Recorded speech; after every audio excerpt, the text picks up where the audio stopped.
Pride Fighting Championships, it looked like someone had told him, "Oh, you're on your 10th sandwich punch card." He's like, "Oh, this one's free. Okay." He just won like $500,000. Out here in the wider world, though, the Russian invasion is sparking a needed moment of clarity. For the last 2 decades, we've been sleepwalking through various dreams of our own creation, willfully blind to the dangers that we're gathering out in the real world.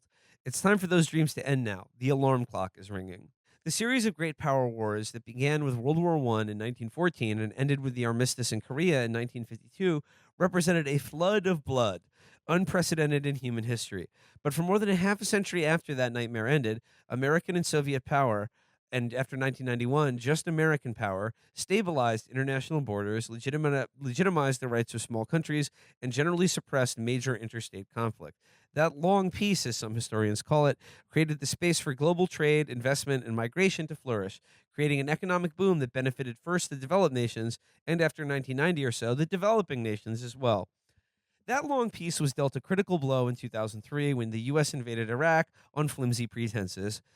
Oops. Our bad. It wasn't flimsy pretenses. It was entirely fictitious pretenses that was known to everyone of consequence at the time. I mean, the people making the decision to go to war, as well as anyone with half a fucking brain.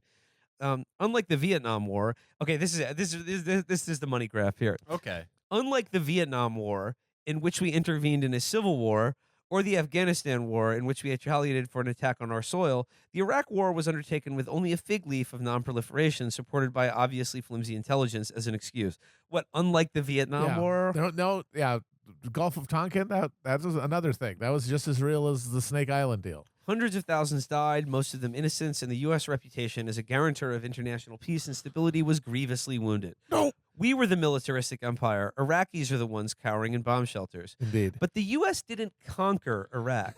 Iraq is an independent country more closely allied with the U.S.'s main regional rival, Iran. Putin's seizure... That's because we fucked it up. Because we did a bad job of the thing we were trying to do. Yeah, I mean, Don't worry, we made up for it with a certain enthusiastic volunteer group later. Yeah. One with, world historic cutting edge branding. Putin's seizure and annexation of Crimea in 2014 was different because it represented a great power using its military might to add to its territory. I mean, also, like, they literally are right next to each other, and like Crimea was only part of Ukraine for like 50 years, and like they're historically like deeply connected, and it says, as opposed to us just going halfway around the fucking world to blow up Iraq. And it goes, we would never do something like go into Mexico like that. Yeah. But it says it represented a great power using its military might to add to its territory, something even the USSR hadn't done since World War II. I mean, I could think of one example of a country using its military might to add to its territory. It just happens to have a special relationship with this country. Yeah. Still, not that many died in the conquest of Crimea. More died in the war started by the Russian-supported separatist movement in the Donbass, but at least that had the fig leaf of civil war. He goes back to these goddamn fig leaves. He loves fig leaves. The guy can't get enough. He's hungry. If you are in a classical painting situation and you need to cover your genitals, find me a better leaf. The Russian invasion of Ukraine is different both quantitatively and qualitatively. It represents a great power simply declaring that a weaker country has no sovereignty, and invading it is based on nothing more than irredentism and dictatorial pick. Whether or not Putin declares any additional pieces of Ukraine to be part of the Russian Federation, the norm that kept the peace since World War II, the idea that great powers are guarantors of the inviolability of weaker countries' borders, is no longer a universal norm. And the invasion also shows that although America can presumably still defend its treaty allies, it does not have the power to prevent other great powers from having their way with weaker countries within their sphere of influence. The law of the jungle is returned, and the strong will dominate the weak if they see fit. This will have several ripple effects. First, it will dramatically increase the incentives for nuclear proliferation. Recall that Ukraine gave up its nukes in 1994 in return for a worthless guarantee of security from the Russian Federation. Countries whose territory is menaced by powerful neighbors, Japan, South Korea, Vietnam, and so on, will now be thinking very hard about whether to get nukes of their own. So the post-World War II moment, a sort of extended after-party for the world to recover from the great catastrophe of the modern age, is now over. Perhaps it was always destined to end once the generation who lived through it passed on. I think they should give every country a nuke. That would certainly create a certain parity. Literally, like one nuke per country. Like you see in the United Nations, you have one nuclear weapon, and the guy, your UN your UN ambassador carries it around with him. All right. Well, okay. Here's where Nick, I mean, that is literally Skullface's solution in Metal Gear Solid 5. And if they had gotten another year to finish that game, we might have seen if it worked. here's where Noah's going in. The leftists wake up from Oh, their fever dang dream. it. Here we go. Oh, no. I hate when I get the business from no opinion. Oh, no. The Iraq War was one of the main things that revitalized the American left. In the wake of that war, they adopted many theories for why wars and conflicts happen. Most of them wormed over Chomsky. I like my Chomsky on ice. Okay, and believe these theories deeply without much hard evidence. Those theories, which blame the American military-industrial complex as the source of most, in parentheses, all wars, seemed to serve well during a time when the post-World War II norms still held and U.S. power reigned supreme. And because they subscribed to those theories, many leftists got the Russia-Ukraine conflict very, very wrong. Until the moment Russia recognized the breakaway regions of Donbass, making it a certainty that Russia would invade, they treated the whole thing as a show. Convinced that Putin was simply posturing, they felt safe in flagellating the U.S. for NATO expansion that happened over a decade ago. But to their credit, after the missiles began to fall down on innocent Ukrainians' heads, many leftists woke up. Matt Taibbi, for example, published a frank mea culpa on his blog. Leftist Twitch streamer Hassan Piker did so as well. Others haven't apologized, but have switched their rhetoric decisively toward condemnation of Russia. Meanwhile, in the UK, Jeremy Corbyn continues to blame the West for the war, but his entire party has now abandoned him. And then he quotes a tweet from Oz Katarshi. This about-face has not been universal. Jacobin, for example, continues to blame the U.S. for Putin's aggression. And when Bernie Sanders condemned Putin without equivocation, some of his anonymous online supporters jumped to attack and disavow him for this laudable move.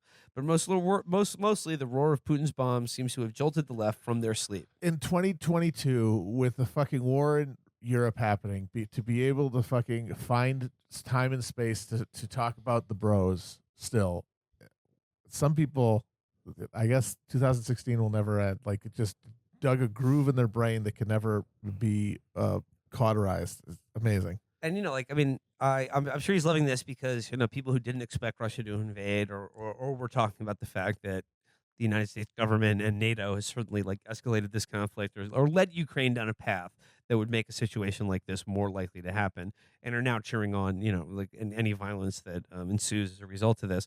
But, like I said, when you're right 9 out of every 10 times, you're going to be wrong 1 out of every 10 times. And it seems like Noah has spent, because, I think he's about my age. I think he spent his entire life being wrong about everything. Yeah. He gets his, I mean, I guess he he's gets to right take a little because victory lap now. I guess the victory lap is that, the invasion happened, but I'm sorry. I don't know how you can make sense of this fucking war without the context of NATO expansion as the underlying strategic reality that Putin and everything else is operating in. Or to go back before that, America and the rest of the West explicitly creating conditions that allowed for a Putin. I mean, they fucking picked him. Yeah. They were like, they need a strong man. We've gutted their entire public sector and sold it off to criminals. What are they going to have? What can you have if you've gotten rid of any kind of progressive project? Nationalism is all that's left. And so you need somebody who's going to be that nationalist strongman. They just thought that he would be able to operate as a nationalist strongman, within a greater umbrella of American power. But, as things get worse, that relationship becomes untenable. Yeah, I mean, far from waking you up and making you join some broad coalition that's retweeting the, water balloon full of paint thread. This should, I guess, make you go from non-interventionist to full-on isolationist. Yeah. Just wanting America to be in an autarky because we clearly cannot handle anything. I mean, seriously, it's like if we can't maintain hegemony for the market, and we can't even maintain the precious supply chains that allow for us to be, a consumer empire.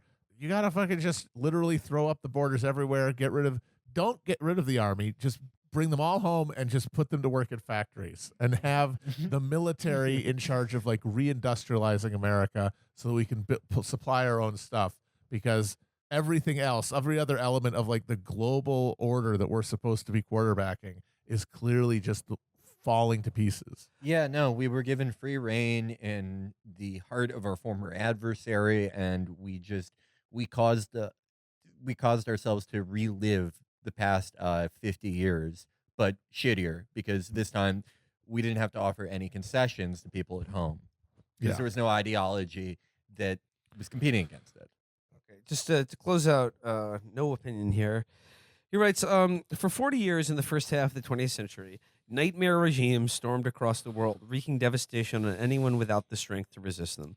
But the world came through that crisis, and the great powers of the time developed norms that stopped the destruction.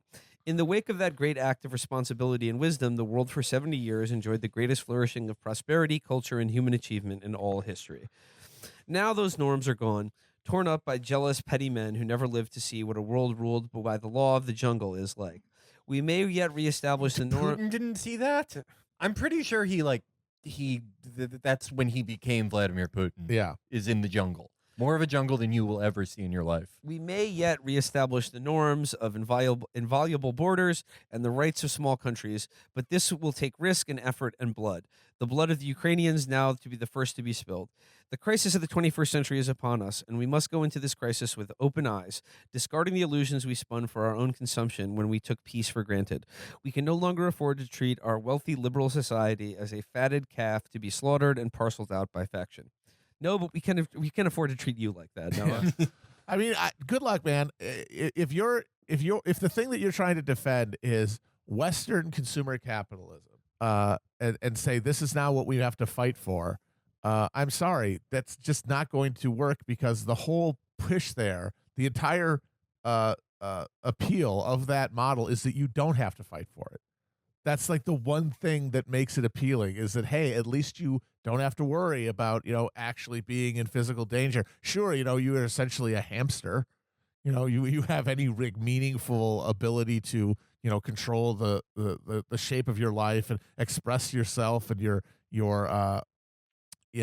assert yourself in the world. That's all completely forsworn, and you are channeled into incredibly narrow and increasingly narrow consumer choices as your only ability to express yourself, but you're safe.